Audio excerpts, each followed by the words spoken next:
Welcome to our deep dive into habits. We'll be using Atomic Habits by James Clear as our guide today. Sounds good. We're going to be exploring how tiny actions that you take each day can really create some pretty big changes over time. Yeah. Your sources actually have a lot of information about habits, Yeah. so we're really going to be focusing on some of the most useful and even maybe some of the more surprising points to really help you guys make some real progress in your lives. Yeah. And it's so fascinating how James Clear uses the analogy of a plane's trajectory Oh, yeah. to really illustrate this concept of atomic habits. Like a tiny shift in direction, Right. almost imperceptible at first, can actually lead to a completely different destination over time. And this really applies to so many areas of our lives, from finances to our health to even our relationships. That really makes you think, doesn't it? Yeah. Just imagine like if you started saving just a few extra dollars each week. Right. Over time, that could grow into a substantial nest egg. Or if you committed to going for like even just a short walk every day. Right. Eventually, you might find yourself running marathons. Who knows? It's all about those small wins compounding over time, and James Clear's own story Yeah. is like a perfect example of this. Yeah. He went from being in a coma Wow. after a serious baseball injury to becoming an All-American athlete. That's incredible. And it wasn't just like one big moment that changed everything. It was a series of, small, consistent actions Right. that ultimately led to his remarkable transformation. That's incredibly inspiring. So, how did these tiny changes actually become habits? Yeah. Clear breaks down habit formation into a four-stage cycle, right? That's right. It starts with a cue, Okay. which is a trance that signals your brain to actually initiate a behavior. So for our ancestors, these cues were often things like the sight or the smell of food, Yeah. signaling a potential reward.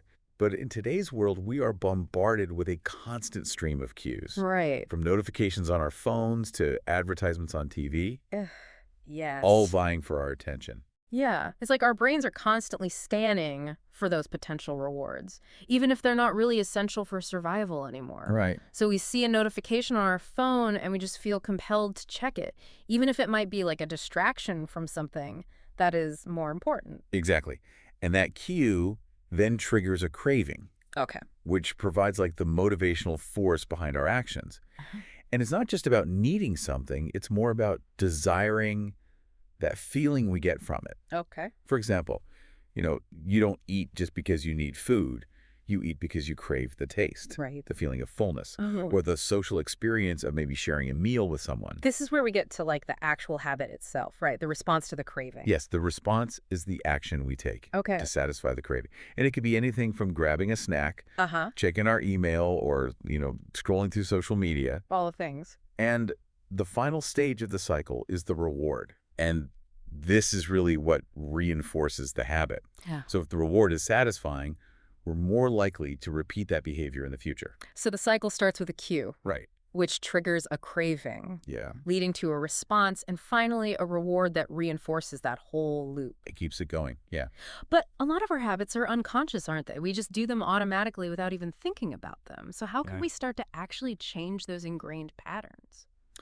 Well, Claire suggests using a tool called the Habit Scorecard. Okay. It's simple, but it's effective.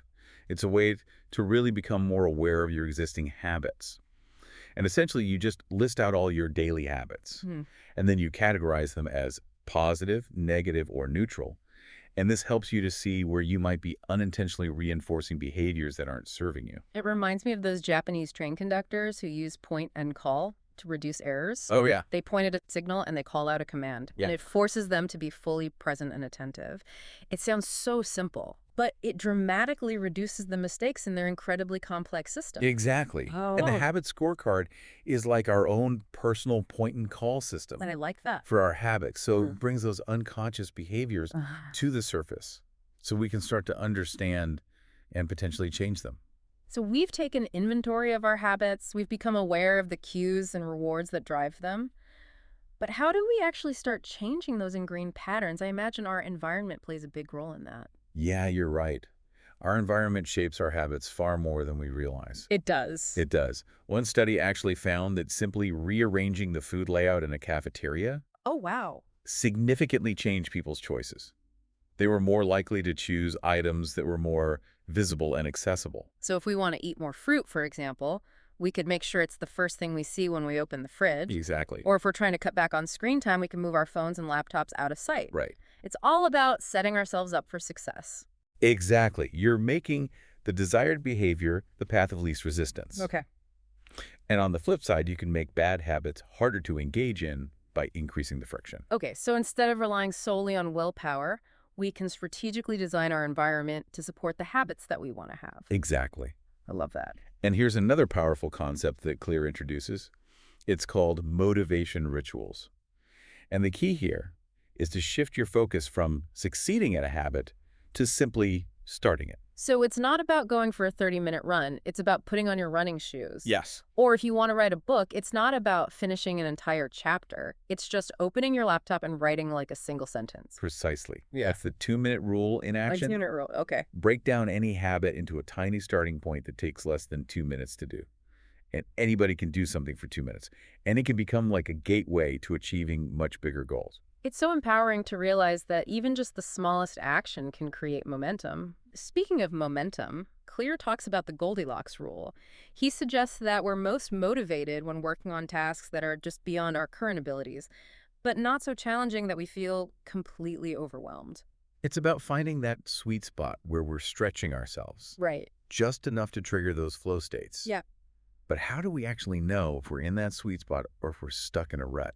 That's a great question. Maybe we can dive deeper into that in the next part of our deep dive. Absolutely. Yeah. We can explore how to apply the Goldilocks rule to your specific goals and how to create a personalized plan for pushing yourself just enough to stay engaged and motivated. So you mentioned the Goldilocks rule earlier, this idea of finding that sweet spot where we're challenged but not overcome. Right. How can we actually apply that to our daily lives, especially when so many of our habits feel either too easy or just like way too daunting? Well, one way to think about the Goldilocks rule is in terms of flow states. Yeah. That feeling when you're completely absorbed in a task, time seems to fly by and you're just effortlessly engaged. Oh, absolutely. I definitely experience that when I'm writing. Hours can go by and I am completely lost in the process. But how do we create those flow states more consistently? It comes down to finding the right balance between skill and challenge. If a task is too easy, we get bored. Right. If it's too hard, we get frustrated and we just give up. The sweet spot is really when the challenge is just slightly beyond our current abilities, pushing us to stretch and grow. This makes me think about how we approach goal setting. Should we be setting these like ambitious stretch goals or focusing on smaller, more achievable milestones? It's a bit of both. You want to have that big picture vision to inspire you, but you also need to break that vision down into smaller, manageable steps. Think of it like climbing a mountain. You wouldn't try to scale the entire peak in one go. Right. You would focus on reaching the next base camp and then the next, and so on. So finding that Goldilocks zone is really about setting ourselves up for those small wins that keep us motivated and moving forward. And speaking of motivation, one of the things I found really fascinating in Atomic Habits is the concept of habit stacking. Oh yeah, habit stacking is a brilliant strategy for building new habits by attaching them to existing ones. Essentially, you're creating a chain reaction of positive behaviors. Okay. For example, if you already have a habit of making your bed in the morning, you could stack a new habit on top of that, like doing a 5-minute meditation. So the existing habit acts as a cue for the new one. It's like creating a mental shortcut that automates the process. I can see how that would be really helpful for building momentum. Exactly. And you can continue to stack habits as you build more positive routines. It's like building a chain of positive actions that kind of reinforce each other. And all those small actions add up over time, creating really significant changes in our lives. But let's face it, some habits are inherently more challenging to build than others. What advice does Clear offer for those tougher ones? He emphasizes the importance of making habits satisfying, Okay. which makes perfect sense. Right. We're more likely to repeat a behavior if it feels good. That's true. But I'm thinking about habits like exercising or eating healthy. They don't always feel good in the moment, even though we know they're good for us in the long run. That's where we have to get a little creative and find ways to make those habits more enjoyable. Mhm. He highlights a study in Pakistan Okay. where they were trying to improve hand-washing habits to combat the spread of disease. Okay, I'm intrigued. Tell me more about this hand-washing study. Well, instead of just lecturing people about the importance of hand washing, they provided them with soap that was more pleasurable to use. It lathered better, smelled nicer, and left their hands feeling soft and clean. So they made the experience itself more appealing. Exactly. And the result was a dramatic increase in hand washing rates. Even years after the study ended, the habit persisted because they had associated hand washing with a positive sensory experience. That's a great example of how even small tweaks can make a big difference. So what are some other ways we can make challenging habits more satisfying? One strategy is to use what Clear calls immediate rewards. Okay.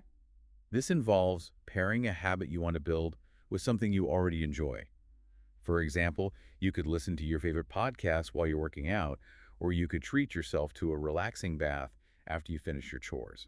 That makes sense. It's about finding ways to associate the habit with something pleasurable so it doesn't feel like such a chore. And another effective strategy is habit tracking. Okay. This involves keeping a visual record of your progress, like marking off days on a calendar or using a habit tracking app. And this provides a sense of accomplishment and reinforces our belief that we're actually capable of achieving our goals. I've heard that even the simple act of tracking our progress can create momentum. Is that true? Absolutely. There's actually a psychological principle called the endowed progress effect. Studies have shown that when people feel like they're already making progress toward a goal, they're more likely to continue working toward it, even if that initial progress was given to them rather than earned. That's fascinating. It's like giving yourself a head start simply by acknowledging the effort you've already put in. But what about those habits that are just inherently tedious or unpleasant? Even those tasks can often be reframed in a more positive light. For instance, if you hate doing laundry, you could reframe it as an act of self-care. You're taking care of your clothes and creating a clean and organized environment for yourself.